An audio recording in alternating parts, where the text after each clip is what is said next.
कुछ नहीं है, ऐसा कोई प्लानिंग नहीं है। हम लोग ये देखें कि हम लोग वोटर्स कहाँ हैं, कहाँ हमारे केडर हैं, जहाँ चुनाव में काम हो सकता है। गोड्डा में भी हमारे थे, लेकिन वहाँ तक हम लोग पहुँच नहीं पाए, प्रत्याशी नहीं मिल पाया। तो ऐसा नहीं है। हम लोकसभा चुनाव में आप सामान्य वर्ग के कैंडिडेट्स को बहुत ना के बराबर उतारे। देखिए, एक्चुअली देखिए, लोग विधानसभा चुनाव में दिखेंगे निसंदेह। हम लोग गोड्डा के लिए भी प्रीफर किए थे कि उस सीट पर हम लोग सामान्य प्रत्याशी को रखें, लेकिन नहीं प्रत्याशी सामने आया। देखिए, सामान्य वर्ग कहीं ना कहीं थोड़ा सा आज के मैंने डेट में भी संपन्न है, तो इसलिए थोड़ा सा लेट लगेगा। उस समुदाय के बीच हमें आने में थोड़ा लेट लगेगा, लेकिन वे भी दिल खोल के तैयार हैं कि ये बच्चे जो आ रहे हैं राजनीति में, उनका स्वागत करेंगे। तो निसंदेह सामान्य वर्ग के लोग भी हमारा स्वागत करेंगे, उनके बीच भी हम लोग जाएंगे। गांडे उपचुनाव भी था, फिर क्यों नहीं लड़े उस पे? गांडी उपचुनाव हम लोग इसलिए नहीं लड़ पाएंगे, लोकसभा का चुनाव भी उसी तारीख को था और हम लोग नहीं मैनेज कर पाए, क्योंकि हमारा व्यवस्थित कोई टीम नहीं था, और व्यवस्थित टीम नहीं होने के कारण हम लोग इन चीज़ों को हैंडल नहीं कर पाए। एक अच्छा मौका था, क्योंकि आपके समर्थक आपको मुख्यमंत्री के तौर पर देखते थे। देखिए, मैंने शुरुआत में ही कहा था, यहीं पर मेरा प्रेस कॉन्फ्रेंस था और आपके बीच ही मैंने कहा था कि मैं लोकसभा का चुनाव अपनी मर्जी से लड़ूंगा, और गिरिडीह लोकसभा को मैंने प्रीफर किया था, धनबाद लोगों की मांग थी। लेकिन विधानसभा का चुनाव हम लोग प्रयास करेंगे कि जनता की राय के आधार पर लड़ेंगे। तो फिलहाल तय नहीं हो पाया है, लेकिन उम्मीद है कि यह बहुत जल्द तय हो जाएगा कि विधानसभा का चुनाव हम कहाँ से लड़ें। जयराम जी, युवाओं को काफी अपेक्षा आपसे उम्मीद है, और वो लोग शिक्षा को लेकर, जैसे पेपर लीक हो रहा है, उसको लेकर आपसे काफी उम्मीद रखते हैं। और चूंकि आप चुनाव लड़ चुके हैं, तो आगे की क्या रणनीति होगी आपको? देखिए, 2018 वहाँ चंद्रप्रकाश चौधरी जी हमसे 40,000 वोट से लीड करते हैं, तो अगर ढुलू को मेरा समर्थन होता तो हम 40 से लीड करते हैं। अगर ढुलू जी का समर्थन हमको होता, हम वहाँ 46,000 वोट लाएं, बहुत अच्छा लाएं, क्योंकि बागमारा एक शहरी क्षेत्र है प्लस ढुलू का क्षेत्र है, वहाँ से एक नया लड़का 47,000 वोट लाता है, ये बहुत बड़ी बात है। अगर उनका समर्थन होता तो कम से कम मेरा 70 से 75 होना चाहिए था। चीज़ों को समझिए, हम वहाँ तीसरे पायदान पर हैं। अतः बागमारा विधायक जो वर्तमान में सांसद बन चुके हैं, उनका कोई संबंध नहीं रहा है।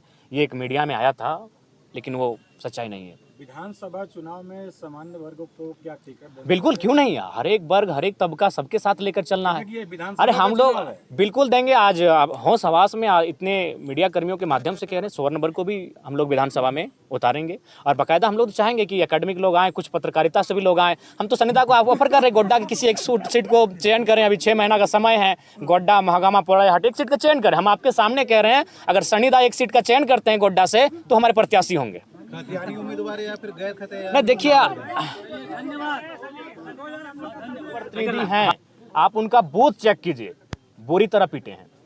माननीय सांसद को देश के प्रधानमंत्री ने बचाया है, और उन वोटर्स ने बचाया। उनके जितने प्रतिनिधि हैं, जिन बूथ में मैं अभी जहां रहता हूं, वहां उनका प्रखंड अध्यक्ष है, मेरा 581 वोट है, उनका 50 वोट नहीं है।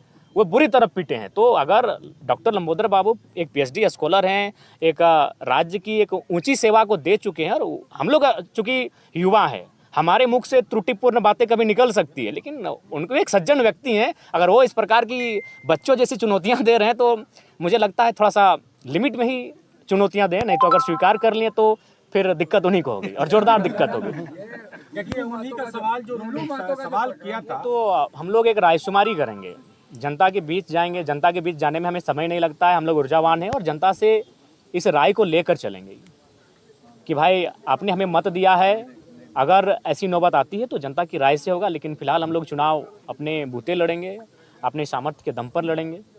सोशल मीडिया में चर्चा चल रहा है कि जयराम जी बीजेपी के साथ जा सकते हैं। देखिए, सबसे पहला बात, ऐसा कोई बात नहीं है। अब देखिए, लोग तो बहुत सारी कहानियां बनाएंगे, बहुत सारे किस्से भी सुनाएंगे आपको, और उन किस्सों से, उन कहानियों से फिलहाल मेरा कोई संबंध नहीं है। इस बात को मैं आज आपके माध्यम से पूरी तरह से निरस्त करता हूं कि जो आज अखबार के माध्यम से आप लोगों ने पढ़ा, उससे हमारा कोई संबंध नहीं है। इंडियन स्कूल ऑफ डेमोक्रेसी लड़ने वाले आगामी विधानसभा चुनाव में? देखिए, ये जनता की राय है, और जनता की राय को स्वीकार करेंगे। ऐसा चर्चा है, इसीलिए मैंने पूछा। जी, 2 सीटों पर चर्चा हो रही है। कौन सीट होगा? 2 सीट। देखिए, अब वो तो कंफर्मेशन नहीं हुआ है, लेकिन 2 सीटों पर चुनाव लड़ने की डॉक्टर लंबोदर महतो गोमिया से विधायक आ चुके, उन्होंने कहा है कि मेरा चुनौती स्वीकार कर और गोमिया से चुनाव लड़। देखिए, ऐसे तो अगर ज़्यादा वो कहेंगे तो चुनौती को स्वीकार कर ही लेंगे। वहाँ भी मेरा 70,000 वोट आया है। वे दूसरे स्थान पर रहे, माननीय विधायक जी दूसरे स्थान। मैं आपको मज़ेदार कहानी सुनाना चाहूँगा।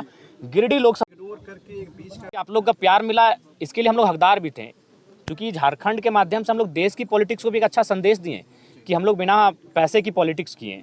तो एक बहुत सुंदर संदेश गया है। आसान नहीं है कि आप बिना पैसे से 8 लाख वोट गेन करते हैं।